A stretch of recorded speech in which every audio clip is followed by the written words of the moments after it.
Hey, what's up, everybody? I'm here to give you Love and Hip Hop Hollywood Season 3, Episode 9 review. So the show, it opens with Nikki and Shonda. I would say this is like a yoga scene, but it's not because you never seen them do yoga. And side note, I was watching It's Rock's review, and she called out the fact that Mona was wrong for trying to make us believe that Nikki would do yoga because she cannot stretch her plastic or whatever. I thought that was funny. But I did think something was up with that too when I first seen this scene, because I was like, okay, they're carrying yoga mats and they're walking, but they never got to their destination or whatever. So that was weird. But Shonda's, is telling Nikki about how Willie, he's been gone a week, and she wants to work out her stress. Like I said, they never showed them working out, but she basically is just telling Nikki her business and how he moved out, but he's still a great dad and everything. And side note on this scene, Shonda's hair looked like shit. Like, I'm sorry. She just, ugh, like, they can't help her. They don't have any, like, wardrobe, they don't have anything to help her before they shoot. That's all I'm saying. But, anyways, and Nikki, she says she's been dealing with a lot, especially with, her brother, losing her brother. I think her brother had committed suicide. I can't remember the story with her brother, but, she's been emotional about that or whatever. So, which is, understandable. Moving on to the next scene, Max and Brandy, they're at home. Brandy, she lets us know again that she's actually in the middle of this court case, this whole crap with the Becky and how, Moniece had caught her out or whatever. So since she's in the middle of the court case, she says she can't talk about it, but the truth is coming. And I'm thinking, do you really, are you ready for that? Because the truth might not be in your best interest for everybody to know. But she's telling Max about, how Moniece did her at the listening party, and Max is pissed. I think in this scene is where he mentions, like, basically fuck Masika too, since she wants to be cool with Moniece and there when all that shit happened against Brandy, so she can go find her another producer or whatever. So I wonder if Masika thought about that before she was down with all of this nonsense with Moniece or whatever. But anyway, so speaking of Masika, to move on to the listening party that she had, her song that she was singing, it sound auto-tuned.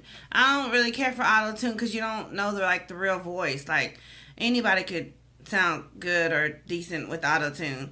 But Moniece, Nia, yeah, and Masika are there.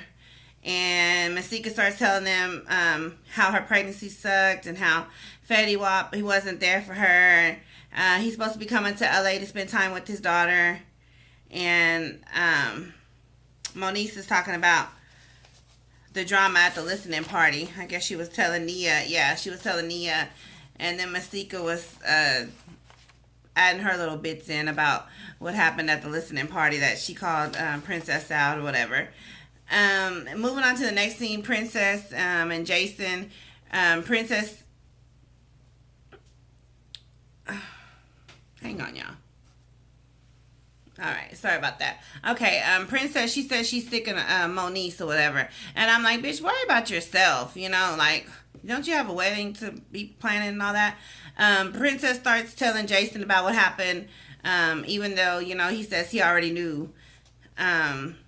Jason says if Brandy apologized for throwing that drink in his face last season, he might help them get a hold of Moniece's sex tape. So Jason says, he'll sit down with Brandy and see. Moving on to the next scene, Lil Lyrica and Mama Lyrica, the lunch scene. First off, both of their wigs are bullshit. Like, that's another thing that I think It's Rox had mentioned in her review. It was so funny to me. She said something about recycling wigs. Why does she have the such and such wig on? And it did. It looked like but Baby Lyrica or whatever had the wig of what's her name, the one that Nikki had on earlier in a couple different episodes. Anyways, Mama Lyrica, she's singing her same old song. She's saying, you broke my heart getting eloped. And Little Lyrica, if I get my words right, Little Lyrica says she'll work on trying to get them. What kind of notes is these? I'm getting Big Lyrica says she'll work on trying to get along with A1. And then she hits her with the pay for my lipo thing. She wants to get lipo, and she says she wants Lyrica to pay for it or whatever. Lyrica laughs, and she says if she Big Mama said, I'm sorry, y'all. This is just so ridiculous to me. Basically, Mama Lyrica says, I'll forgive and forget or whatever and try to make a better effort to get along with A1, but you got to pay for this lipo or whatever. So Lil Lyrica's like, she'll see what she can do or something like that. Because she does want to wipe the slate clean, but, she also thinks it's funny too because it is ridiculous. Okay, moving on to the next scene. Fetty Wap in the studio scene. He says, he needs to get shit clear with Masika. He says, he just wants to be a daddy to her baby. No matter how much that Masika slings him through the mud, that he'll always be there for his daughter. And whoever it was that he was talking to, I didn't really catch who that other guy was, but they were kind of dogging Masika, like saying she only wanted like his money and all this stuff. And anyway, moving on to the next scene with Nikki and her mom. This is an emotional scene. They're talking about Nikki's brother and crying. It's the anniversary for 1 year that he's been passed away or whatever. And Nikki's mom, she says, she needs to move out that house and get a new house so she can try to work on finding her peace. Being in that house is proven too much for her because that's where I guess, the brother used to live also in the house. And in this scene, Nikki's mom, she mentions how she wants Nikki with a good man. And I thought that was fine, but I think Nikki has some playing left to do, so she's not really ready for that. Moving on, Princess and Brandy, they meet up. Brandy says she needs revenge. I'm just like, leave the shit alone. Princess tells Brandy about the potential sex tape of Moniece's and how Jason Lee wants an apology. And basically this scene is short because Brandy's just like, yeah, I'm ready to kiss ass and do whatever it takes to get this sex tape from Jason Lee or whatever. So moving on to the next scene, Masika's house. Quick little scene. She was washing bottles. She's talking about Fetty Wap, how he said he'd be there, but they're playing phone tag. She says his priorities are fucked up, which, if what she's saying is true, that is a little fucked up because she said, I think he had been there 3 days or something, and he kept saying he was coming and he never did. So that's basically all that scene was, just her letting us know that he wasn't doing right. At least so far, he hadn't been doing right. Next scene is Brandy, Princess, and Jason Lee meet up. This is kind of funny. They're at the restaurant. Brandy, she bought Jason a gift, some shades, and he's like, he didn't seem very impressed. Side note, Jason Lee, he looks extra large. No, nothing against big people. I'm a big person, but I don't remember him being that big from the first time I seen him on TV. I think he's eating really, really good. But anyway, Jason, he wants Brandy to hop on one leg and bark like a dog. And of course, Brandy's dumbass does it right in the middle of the restaurant. And, he gets a kick out of, I guess, trying to, embarrass her or whatever. The next scene, Masika, she's at her house and Moniece is visiting her. Masika's telling Moniece about how Fetty's, been standing his daughter up. He ain't came through. She says, her child needs a consistent father, which I agree. Says basically he needs to get it together. He's going to be out. And I'm thinking it's too soon for you to say all this kind of stuff because the baby is still a small baby. Like, I don't know, like, she's saying it as if the baby's like 5 and really messing with that baby don't know it's a baby, the baby doesn't know what's going on. It's too soon. Hopefully he'll get his shit together and see the baby like he says he wants to and be a dad and all that stuff. But I think Masika's kind of a little bit, being over dramatic about it because it's just, of course he needs to see his baby and develop a relationship, all that stuff, but It just seemed like she's quick to dog him. But anyways, let's move on to the last scene of this episode. The funniest scene, the funniest storyline for the whole season, because I'm kind of bored with all the rest of the shit. The two mamas, A1, Mama Lyrica, Lil Lyrica, and what is her name? Mama Pam. And it's the do-over barbecue scene.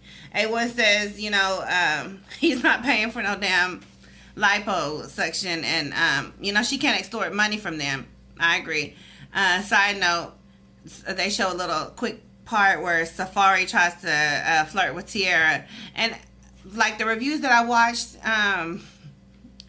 about that particular part or whatever, like basically saying that Safari needs to sit down, but I'm like, okay, Safari was with Nicki for the longest, right? So it seems like to me he has ties in the music industry and stuff. I mean, like, I know Nicki's her friend, but these hoes don't ever care any other time. So if I was Tiara, shoot, I might think about actually entertaining his little, lines or whatever, to try to come out, get in the studio and make some music.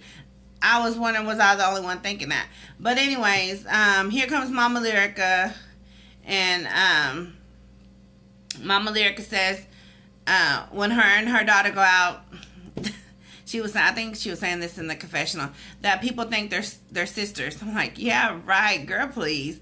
A1 calls Mama Lyrica out about the lipo. He's like, since you think I'm not thoughtful, I got you a waist trainer. Mama Lyrica's like, you tell your fat ass mama to wear it. And Mama Pam is immediately like, fuck you. I was laughing my ass off. Which, of course, Mama Lyrica's wrong for even trying to flip it and put something, on her, even though she might need that waist trainer. She wasn't saying nothing about you to you, nothing, and you just flipped it on her or whatever, talking about your mama need the waist trainer or whatever. And, Mama Lyrica, she throws something, I think it was like a plate at Mama Pam, and I'm always wondering, why can't Mama Pam get to her before the security? She says she's tired of being fucked with by this. Anyways, she's always starting shit with Mama Pam. And I promise, if security wasn't breaking them up, I really think Mama Lyrica would be getting her ass whooped. Like, I want to see more with that. But anyway, little Lyrica, she has her mama's back in the scene. She's hollering at A1 not to call her mama names. And, A1's telling us in his confessional that he's genuinely worried about her mama, coming between their marriage, breaking them up or whatever. And meanwhile, the whole time all this is happening, Safari's sitting back eating and enjoying the shit show and fully entertained.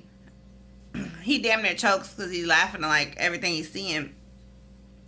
And the scene ends with Safari still eating. I was thinking that food must have been hella good. Like, it must have been really good food or whatever. But this scene, Lyrica's like upset with A1 and, like I said, on her mom's side. And I hope it doesn't cause too much problems between them. They just got married, like, ay. But anyways, that's my review for Love and Hip Hop Hollywood Season 3, Episode 9. Thanks for watching, and I'll see y'all next time. Bye.